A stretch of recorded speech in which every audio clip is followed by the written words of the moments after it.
Classic Cloud we had more issues than in this one. It's just running smooth, and the issue we had was not typical OCI Cloud. It was more application-wise, performance-wise kind of things. You have root access with virtual machine. It is you can install every application you would like on it. So that's another positive thing is the universal credits in combination with a monthly flex. You pay per OCPU per hour.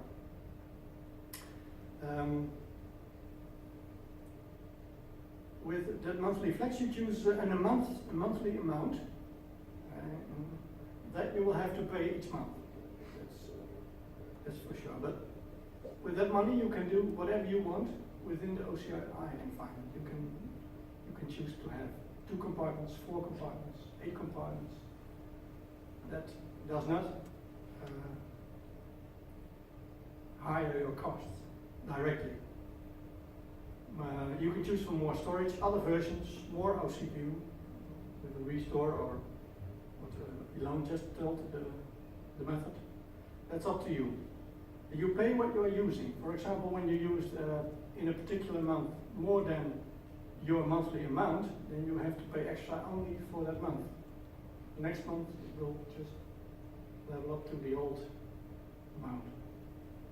And for example, the price per month with an enterprise edition high performance, in our situation, is running 24/7. You pay about €700 per month per OCPU. And then it's 24/7 running. But when using standard edition, also running 24/7, you pay about €170 per month per OCPU. So those prices per OCPU per hour, they're in the manual. There's a pricing list, and you can look into it. Our non-production environment, who just runs on the working days. Yes. Yes. Is that just for your database, or also for the other storage and whatever was not behind it? Because you have a lot of components. Yes.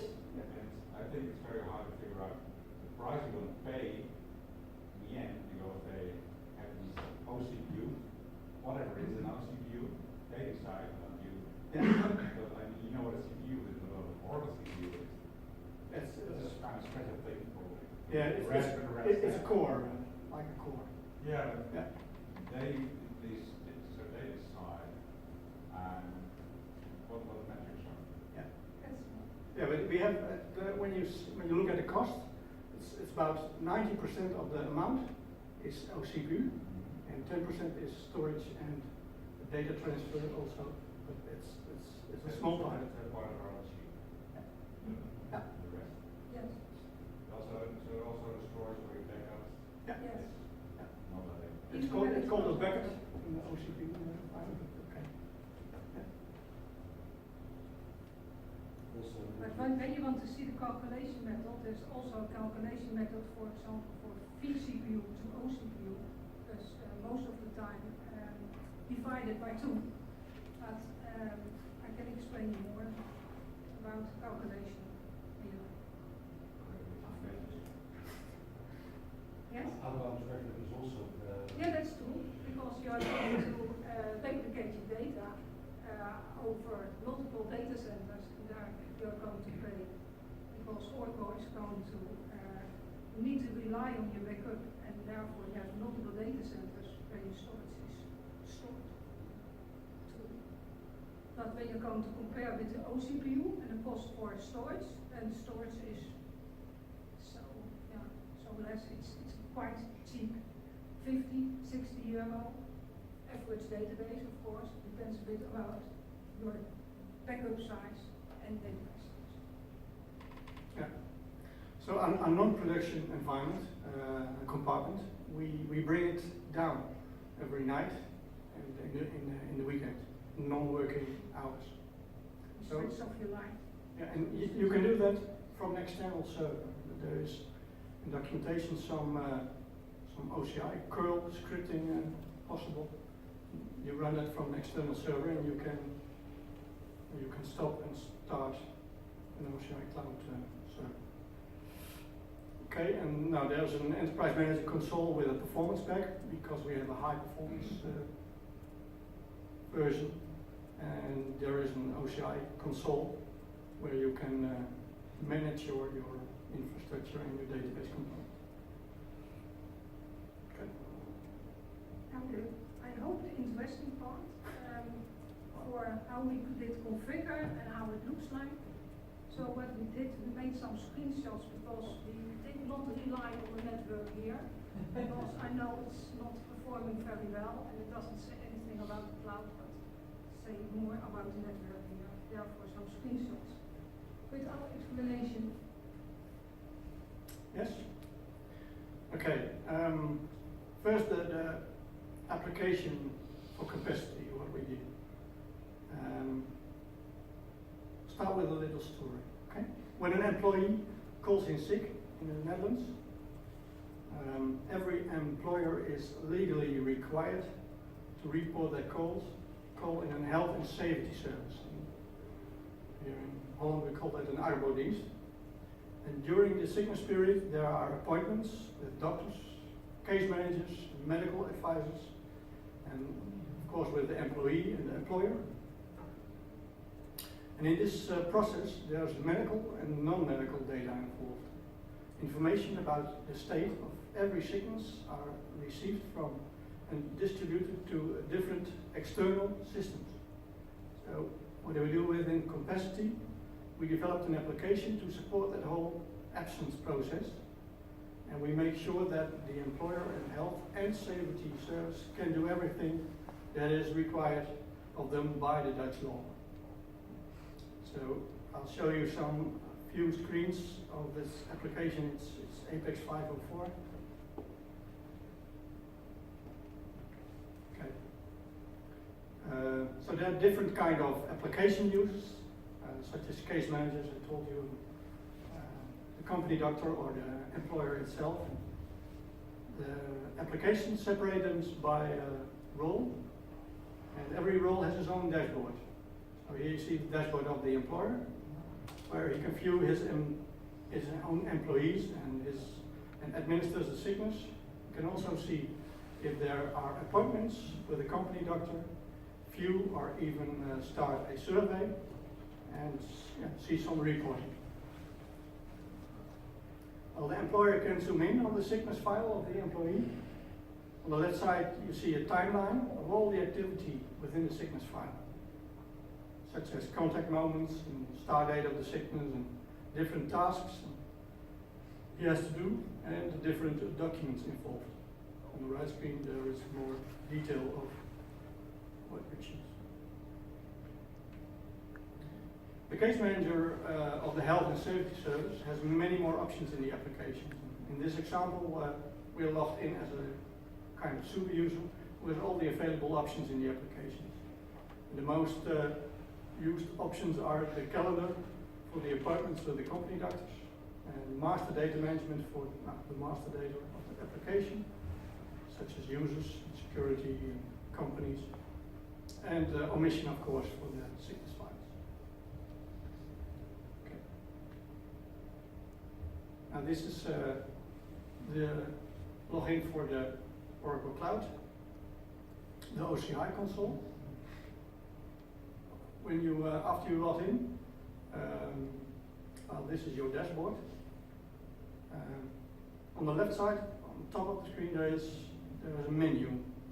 And within all those screens for the OCI, we really use two menu items. Not on a daily basis, but there's no more options we need. I'll show you this one. This is here you go to your database or your compartments, where your databases are running. Also for the bare metal and the extra data for our virtual machines also. So here you see you can choose your compartments with your database environment in it, and all on the right side, of course, the details. So let's zoom into our main production environment. It's called Compasity Prot. Very original. You can see there's one node on the left side, on the bottom of the screen. There's one node and one database in it. Let's click on the node. You see again some more detailed information. When you, for example, when you need to log a service request with support, they ask all that kind of questions. What availability domain do you have? What OSIT do you use? Oh, it's all there. Why did you put your databases in public subnet? Sorry? Why did you put your databases in public subnet, not in a private subnet? I don't know. You only have to put your compute instances with Tomcat in public subnet, but you should, in my opinion, put your databases in private subnet. Now it's available from the internet. No, we have whitelisting with all the IP addresses and the security lists. You have a virtual private network. But still, your database now has a public IP address. That's what the security measure. Yeah, I don't know which way. I'm not the network man in our company, so I don't know which measure we. Okay, sorry. Yeah. You can create a VCM with public and a private subnet. And when you create a private subnet and you create a database in a private subnet, the database doesn't get public IP Okay. address. Yeah.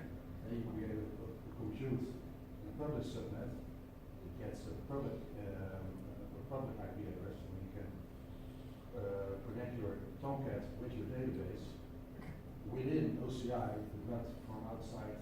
You cannot come from outside the network to the database. Yeah. Okay. So I thought that's the Very security good measure. remark. Yeah. We take it back home. Okay. Yeah. That's it. Yeah, right. Okay. Now here's some options. When you click on the right dots on the right side of the screen, you have some options for that component. So you can stop or start or reboot. In this case, the node. Okay. You can also scale up your storage. You cannot scale up your CPU as you wish. Well, in this in our situation, we can scale up to about 40 terabytes for storage. This is the detailed screen of the database. There are also some options on the right screen on top of on the bottom. Create a manual database where you have enabled automatic backup. You can also create manual backup, restore it, or even enable data guard. And apply tags. Tags is a possibility for every component in your OCI environment. And you can use it, for example, for when you want some details in your billing, you can choose a special tag. So it will only info about that tag. Here we have the database screen itself, where you can see all the automatic backups. An option of that backup is then that you can create a new database. That's the example Iloon said. Then you like to scale up in a vertical image, then you can make use of this method. You can, you have to make. Yeah. You can also see the available patches Oracle provides. So on the left side, there's an option patches. Oracle automatically shows all the available Kazoo patches, and per patch you first do you can pre-check if your environment is ready for it and if it's acting normal on it. You can do that on the fly, but the patch itself, of course, not. So the system is going down during the patch. Okay, the second menu item we use is the billing. So in this example, you see you can choose the period where you want to see your billing. At the bottom of the screen, the costs are divided in cost made for the storage, the data transfer, and for your OCPU. So So here you can see a little bit about the difference, how much the cost for the OCPU is and how much for the storage and data transfer. In this month, for example, we spent a little bit more than thought, but that happened only that month. After the next month it was okay. Okay, this is some screens of the Enterprise Manager console. It looks very like the normal Enterprise Manager or the grid control. After you configured it, you can now, of course, log in. We have two types. Use the right browser. You have two types of login, and the left one is for the container database, and the right side is for each pluggable database. You can create, configure for each pluggable database. In our situation, it was for each customer. You can create your own Enterprise Manager console. It runs on a different port. Okay. Well, the typical Enterprise Manager dashboard. You can zoom in every detail, scroll sessions. And the beauty of this screen, because we logged in here now in the container one, it's not in the pluggable, but in the container, is that you have a few of the most heavy used container databases. You can see all the containers running. Right on top of that are our top containers, and you can quickly see what's happening. Well, these are the options you have within the Enterprise Manager console. So you have to do it with this. Well, in the Performance Hub, you can zoom in on every period you would like. Details, there's automatic SQL tuning. Show you the top SQLs you can implement some recommendations, or you do not. Yes, through this screens we found the performance issue came up, so you can use it